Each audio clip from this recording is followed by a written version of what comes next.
दुनिया में एक समय ऐसा था जब समुद्र पर किसी राजा का नहीं बल्कि समुद्री डाकुओं का राज चलता था। हर तरफ लूटपाट, लड़ाइयाँ और खजाने की तलाश चलती रहती थी। लेकिन इन सब के बीच एक ऐसा खजाना भी था जिसके बारे में पूरी दुनिया में चर्चे होते थे। उसका नाम था वन पीस। कहा जाता था कि जो भी इस खजाने को ढूंढ लेगा उसे दौलत, ताकत और ऐसी पहचान मिलेगी जिसके आगे पूरी दुनिया झुक जाएगी। इन्हीं लाखों लोगों के बीच एक लड़का भी था जिसका नाम था मंकी डी, लूफी। बाकी लोगों की तरह उसका सपना सिर्फ खजाना पाना नहीं था। वह पूरी दुनिया का अगला पायरेट किंग बनना चाहता था, लेकिन उसे बिल्कुल भी अंदाजा नहीं था कि इस सफर में उसे ऐसे दुश्मनों का सामना करना पड़ेगा जिनसे बचना लगभग नामुमकिन होगा। कहानी हमें 22 साल पहले लेकर जाती है। उस समय पूरी दुनिया का सबसे मशहूर समुद्री डाकू गोल्डी रोजर अपनी जिंदगी के आखिरी पल गिन रहा था। कई सालों तक समुद्र पर राज करने के बाद नेवी आखिरकार उसे पकड़ने में कामयाब हो गई थी। उसकी फांसी देखने के लिए दूर दूर से हजारों लोग आए थे। कुछ लोग उसकी मौत का इंतजार कर रहे थे तो कुछ आखिरी बार अपने हीरो को देखना चाहते थे। लेकिन मरने से ठीक पहले रोजर पूरी दुनिया के सामने एक ऐसा राज खोल देता है जिसे सुनकर हर कोई हैरान रह जाता है। वह बताता है कि उसने अपना पूरा खजाना वन पीस को ग्रैंड लाइन में कहीं छिपा दिया है। जो भी उसे ढूंढ निकालेगा वही दुनिया का सबसे बड़ा समुद्री डाकू बनेगा। अगले ही पल रोजर को फांसी दे दी जाती है, लेकिन उसके ये आखिरी शब्द पूरी दुनिया में आग की तरह फैल जाते हैं। बस यहीं से शुरू होता है ग्रेट पायरेट एरा। अब हर तरफ लोग अपने अपने जहाज लेकर समुद्र में उतरने लगते हैं। हर किसी की मंजिल सिर्फ एक थी, वन पीस।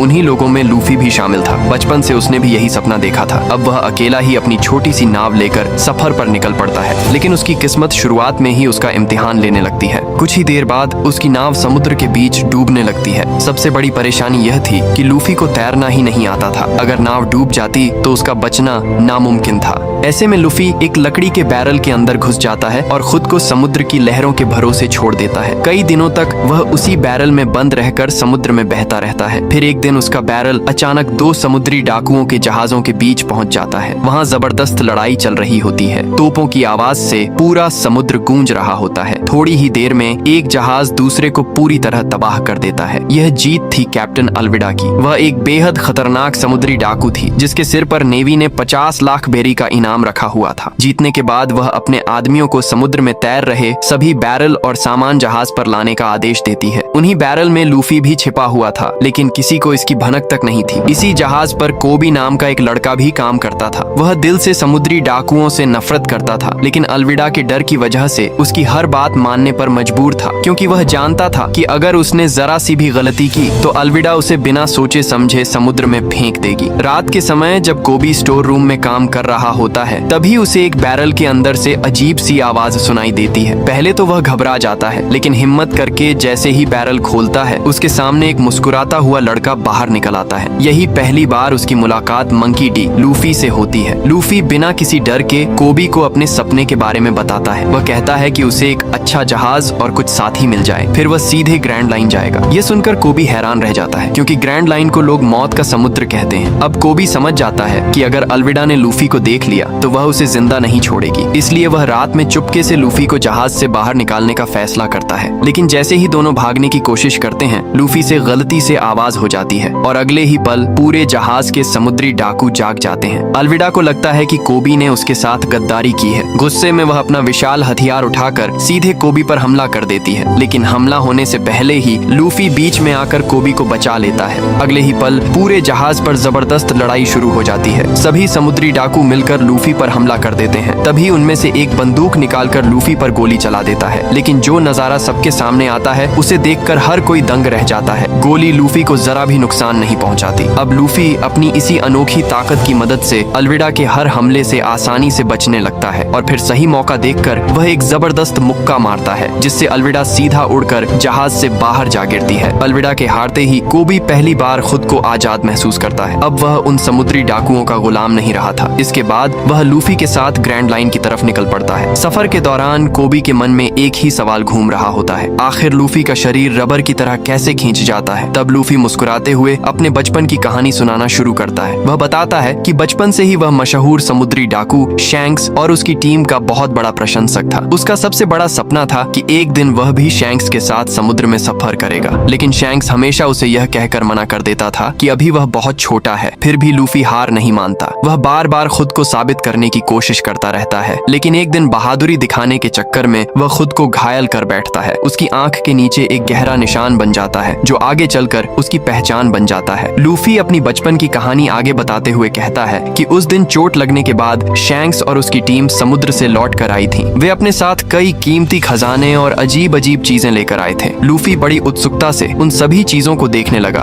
तभी उसकी नजर एक अजीब से फल पर पड़ती है। उसे नहीं पता था कि यह कोई साधारण फल नहीं है। वह बिना कुछ सोचे उसे खा लेता है। कुछ देर बाद वह शैंक्स और उसकी टीम के पास पहुंचता है। तभी सबकी नजर लूफी पर पड़ती है और उसके साथ कुछ ऐसा होता है जिसे देखकर सभी हैरान रह जाते हैं। उसका शरीर रबर की तरह खींचने लगता है। तब शैंक्स को समझ आ जाता है कि लूफी ने गलती से डेविल फ्रूट खा लिया है। इस फल की वजह से उसे एक अनोखी ताकत मिल जाती है। अब उसका पूरा शरीर रबर की तरह खींच सकता था, लेकिन इसके बदले वह हमेशा के लिए तैरने की ताकत खो देता है। अपनी कहानी खत्म करने के बाद लूफी कोबी से पूछता है कि आखिर उसका सपना क्या है। तब कोबी पहली बार अपने दिल की बात बताता है। वह कहता है कि वह समुद्री डाकू नहीं बल्कि नेवी ऑफिसर बनना चाहता है ताकि बेगुनाह लोगों की रक्षा कर सके। यह सुनकर लूफी बिल्कुल भी उसका मजाक नहीं उड़ाता, बल्कि वह खुश हो जाता है और फैसला करता है कि वह अपने नए दोस्त का सपना पूरा करने में उसकी मदद करेगा। वह अपना रास्ता बदल देता है और दोनों सबसे नजदीकी नेवी बेस की तरफ निकल पड़ते हैं। कोबी वहां नेवी में भर्ती होने की कोशिश करेगा, जबकि लूफी उसी बेस से ग्रैंड लाइन का नक्शा चुराने वाला था। कुछ देर बाद दोनों शेल्स टाउन पहुंच जाते हैं। मिशन शुरू करने से पहले दोनों एक छोटे से रेस्टोरेंट में खाना खाने रुकते हैं। वहीं उनकी नजर एक हरे बालों वाले तलवारबाज पर पड़ती है। उसका नाम था रोरोनोआ जोरो।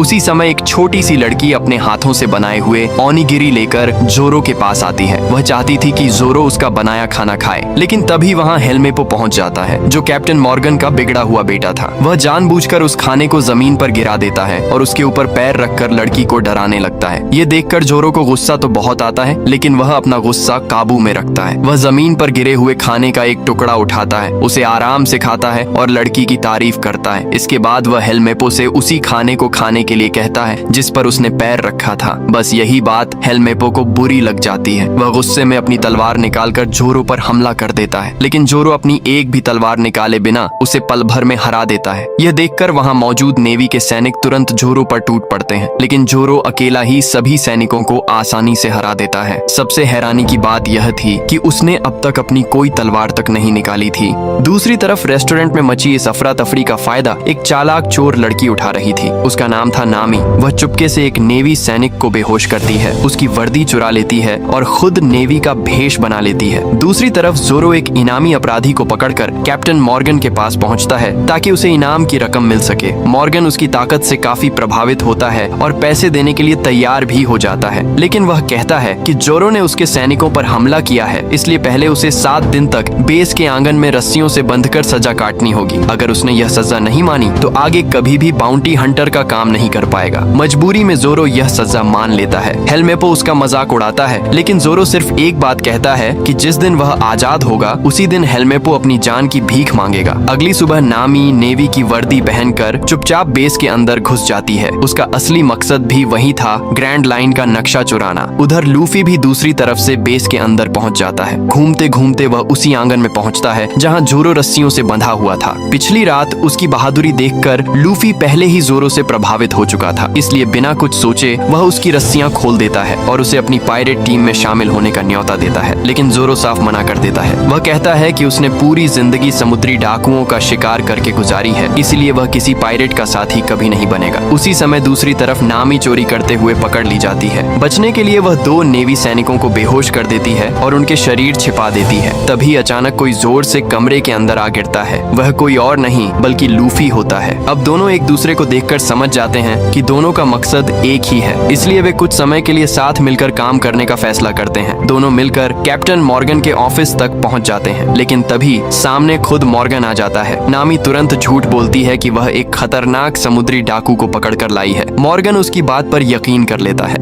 इसी दौरान नामी बड़ी चालाकी से उसके ऑफिस की चाबी भी चुरा लेती है। उधर जोरो सीधे हेलमेपो के पास पहुंचता है ताकि अपनी तीनों तलवारें वापस ले सके। वह चाहता तो हेलमेपो को वहीं मार सकता था, लेकिन वह सिर्फ उसके बाल काटकर उसे बुरी तरह डरा देता है और अपनी तलवारें लेकर वापस लौट आता है। इधर लूफी और नामी ऑफिस के अंदर जाकर ग्रैंड लाइन का नक्शा ढूंढने लगते हैं, लेकिन नक्शा एक बड़े और मजबूत लोहे के सेफ में बंद होता है। दोनों अभी उसे खोलने का तरीका सोच ही रहे होते हैं कि मॉर्गन को चोरी का पता चल जाता है और वह गुस्से में ऑफिस का दरवाजा तोड़ना शुरू कर देता है। समय बहुत कम था, इसलिए लूफी पूरा का पूरा सेफ उठाकर कंधे पर रख लेता है। फिर वह नामी के साथ खिड़की तोड़कर बाहर कूद जाता है। जैसे ही दोनों नीचे उतरते हैं, चारों तरफ से नेवी के सैनिक उन्हें घेर लेते हैं। अब लड़ाई के अलावा कोई रास्ता नहीं बचता। नामी अपनी लाठी से सैनिकों को गिराने लगती है, जबकि लूफी अपने रबर वाले हाथ पैरों से एक साथ कई लोगों पर हमला करता है। तभी जोरो भी वहां पहुंच जाता है। इस बार उसके हाथ में उसकी तीनों तलवारें थीं। लूफी ने उसे आजाद किया था, इसलिए वह उसका एहसान चुकाने के लिए इस लड़ाई में शामिल हो जाता है। तीनों मिलकर कुछ ही मिनटों में सभी सैनिकों को हरा देते हैं, लेकिन तभी असली मुसीबत सामने आ जाती है। कैप्टन मॉर्गन खुद मैदान में उतर आता है। वह बाकी सैनिकों से कहीं ज्यादा ताकतवर था, इसलिए इस बार लूफी और जोरो मिलकर योजना बनाते हैं। नामी बाकी सैनिकों को रोकती है, जबकि जोरो अपनी तीनों तलवारों से मॉर्गन को फंसा देता है। इसी मौके का फायदा उठाकर लूफी अपनी रबर वाली टांग से एक जोरदार किक मारता है, जिससे मॉर्गन हवा में उछलकर दूर जा गिरता है। मॉर्गन के हारते ही लड़ाई खत्म हो जाती है। जोरो सेफ उठा लेता है। नामी एक नाव चुरा लेती है और तीनों वहां से निकलने लगते हैं। लेकिन तभी हेलमेपो बंदूक लेकर उनके सामने आ जाता है। वह गोली चलाता उससे पहले ही कोबी दौड़ कर आता है और एक जोरदार मुक्का मारकर उसे बेहोश कर देता है। अब कोबी अपने दोस्त लूफी से विदा लेता है। वह कहता है कि उसका सपना नेवी में शामिल होकर लोगों की रक्षा करना है, इसलिए वह यहीं रुकेगा। लूफी भी मुस्कुराते हुए उससे विदा लेता है। इसके बाद लूफी,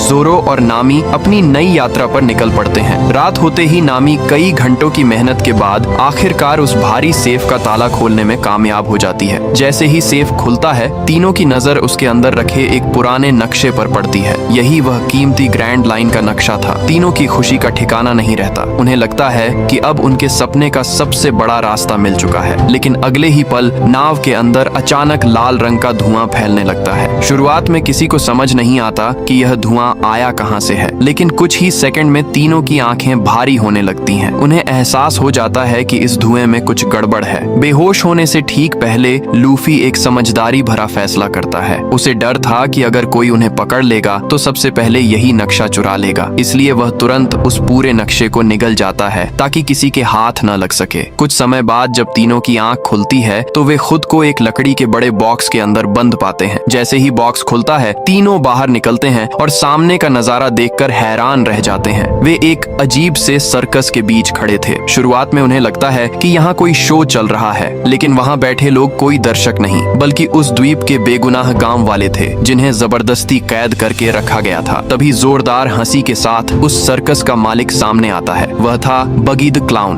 बगी बताता है कि वह कई महीनों से ग्रैंड लाइन का नक्शा ढूंढ रहा था, लेकिन अब उसे खुद मेहनत करने की जरूरत नहीं पड़ी क्योंकि यह काम लूफी, नामी और जोरो पहले ही कर चुके थे। अब उसे सिर्फ वह नक्शा चाहिए था। लेकिन जब तीनों उसे नक्शे के बारे में कुछ भी बताने से मना कर देते हैं तो बगी उन्हें अलग अलग कैद कर देता है। उसका इरादा था कि एक एक करके उनसे सच उगलवाया जाए। सबसे पहले वह लूफी को अपने सामने लाता है। पूरा सर्कस जबरदस्ती यह तमाशा देखने पर मजबूर किया जाता है। बगी लूफी के हाथ पैर बांध देता है और उसके रबर वाले शरीर को खींच खींच कर उससे नक्शे का राज उगलवाने की कोशिश करता है, लेकिन लूफी कुछ भी नहीं बताता। तब बगी अपनी चाल बदल देता है। वह एक छोटे से मासूम बच्चे को अपने सामने ले आता है और उसे नुकसान पहुंचाने की धमकी देता है। जैसे ही लूफी उस बच्चे को खतरे में देखता है, वह अपनी सारी ताकत लगाकर रस्सियां तोड़ देता है और सीधे बगी पर हमला कर देता है। लेकिन तभी सबके सामने एक और चौंकाने वाला राज खुलता है। बगी ने भी एक डेविल फ्रूट खाया हुआ था। उसकी ताकत लूफी से बिल्कुल अलग थी। वह अपने पूरे शरीर को छोटे छोटे टुकड़ों में बांट सकता था और उन सभी हिस्सों को अपनी मर्जी से हवा में उड़ा सकता था। लूफी के सारे हमले बेकार हो जाते हैं। बगी अपने उड़ते हुए शरीर के हिस्सों और उसी लाल धुएं का इस्तेमाल करके लूफी को फिर से बेहोश कर देता है। जब लूफी दोबारा होश में आता है तो इस बार वह खुद को एक बड़े कांच के टैंक के अंदर बंद पाता है। धीरे धीरे उस टैंक में समुद्र का पानी भरना शुरू हो जाता है। ये कोई साधारण सजा नहीं थी। डेविल फ्रूट खाने वाले इंसानों की सबसे बड़ी कमजोरी समुद्र का पानी होता है। जैसे ही उनका शरीर समुद्र के पानी को छूता है, उनकी सारी ताकत खत्म होने लगती है। यानी इस बार लूफी के पास बचने का कोई रास्ता नहीं था। फिर भी बगी उसे आखिरी मौका देता है और नक्शे के बारे में पूछता है, लेकिन मौत सामने खड़ी होने के बावजूद लूफी एक शब्द भी नहीं बोलता। धीरे धीरे पानी उसकी चेहरे तक पहुंच जाता है। अब उसका दम घुटने लगता है। उसी वक्त उसके सामने अपने बचपन की यादें आने लगती हैं। कई साल पहले जब लूफी छोटा था, तब एक खतरनाक समुद्री डाकू उसे पकड़कर समुद्र में फेंकने वाला था। लेकिन तभी अचानक एक विशाल समुद्री राक्षस वहां आ जाता है और उस समुद्री डाकू को पल भर में निगल जाता है। अब उस राक्षस की नजर लूफी पर पड़ती है। ऐसा लगता है कि अब उसका बचना नामुमकिन नामुमकिन है, लेकिन ठीक उसी समय शैंक्स वहाँ पहुँच जाता है। वह बिना अपनी जान की परवाह किए लूफी को बचाकर छोटी सी नाव में बैठा देता है। दोनों अभी दूर भी नहीं जा पाते कि वही समुद्री राक्षस दोबारा हमला कर देता है। इस बार वह शैंक्स का बायां हाथ ही काट लेता है। इतनी बड़ी चोट लगने के बाद भी शैंक्स बिल्कुल नहीं डरता। वह सिर्फ एक बार उस समुद्री राक्षस की तरफ देखता है और हैरानी की बात यह होती है कि इतना विशाल राक्षस भी डरकर वापस समुद्र में चला जाता है। जब लूफी देखता है कि उसकी वजह से शैंक्स अपना हाथ खो चुका है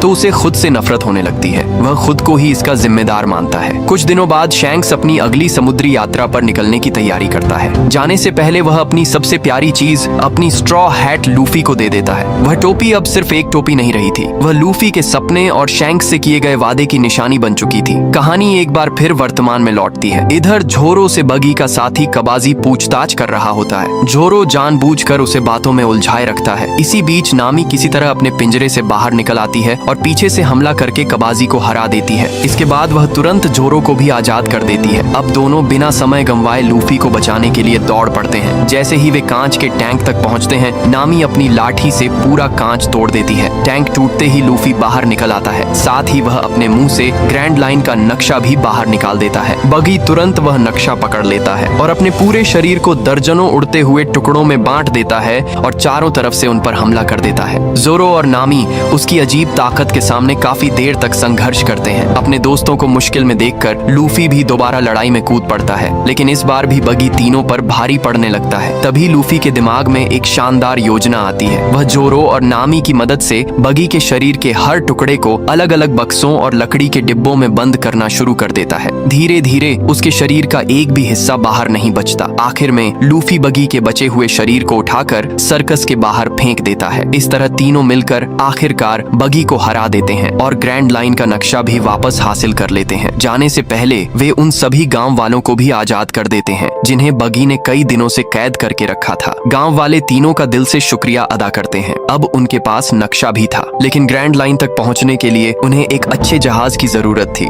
इसी वजह से तीनों गेक्को आइलैंड की तरफ निकल पड़ते हैं। वहां पहुंचकर नामी बंदरगाह की सुरक्षा पर नजर रखने लगती है ताकि सही मौका मिलते ही एक जहाज चुराया जा सके। उधर लूफी घूमते घूमते एक खूबसूरत जहाज देखता है और उसे देखते ही उसे पसंद कर बैठता है। वहीं उसकी मुलाकात उसोप नाम के एक लड़के से होती है जो जहाज साफ करने का काम करता था, लेकिन अपनी आदत के मुताबिक वह बड़ी बड़ी बातें करता है और दावा करता है कि बंदरगाह के सारे जहाजों के मालिक उसके बहुत अच्छे दोस्त हैं। इसके बाद उसोप तीनों को एक बहुत बड़ी हवेली में लेकर जाता है, लेकिन जैसे ही वे अंदर पहुंचते हैं वहां काम करने वाला नौकर बुच्ची उन्हें देखकर बिल्कुल खुश नहीं होता। तभी हवेली की मालकिन काया वहां आ जाती है। वह उसोप को पहचान कर मुस्कुरा देती है और उसके साथ आए सभी मेहमानों को अपने जन्मदिन की दावत में शामिल होने का न्योता देती है। लेकिन काया का बटलर क्लाहाडोर ये सब बिल्कुल पसंद नहीं करता। काया के माता पिता की मौत के बाद वही उसकी देखभाल कर रहा था और काया भी उसी पर सबसे ज्यादा भरोसा करती थी। मन न होने के बावजूद वह मेहमानों को रुकने की इजाजत दे देता है और अपने दूसरे नौकर शैम से कहता है कि वह उन्हें उनके कमरों तक छोड़ आए ताकि वे रात के खाने के लिए तैयार हो सकें। कुछ देर बाद उसोप एक गुप्त रास्ते से चुपके से काया के कमरे में पहुंचता है और उसे जन्मदिन का तोहफा देता है। बात करते करते काया को अचानक तेज खांसी आने लगती है। तभी क्लाहाडोर की बनाई हुई खास चाय उसे दी जाती है। चाय पीते ही उसकी तबीयत कुछ संभल जाती है। दरअसल 3 साल पहले काया एक रहस्यमयी बीमारी का शिकार हो गई थी। तब से लेकर आज तक कोई भी डॉक्टर या दवा उसे पूरी तरह ठीक नहीं कर पाई थी। कुछ समय बाद सभी लोग डिनर के लिए डाइनिंग हॉल में इकट्ठा होते हैं। डिनर के दौरान नामी की मुलाकात मैरी से होती है जो कई सालों से काया के परिवार की देखभाल कर रहा था। उसी समय पता चलता है कि काया अब 18 साल की होने वाली है। इसका मतलब था कि अब उसके माता पिता की पूरी जायदाद और कारोबार कानूनी तौर पर उसी के नाम हो जाएगा। मैरी काया को कुछ जरूरी कागजों के बारे में बताना चाहता था।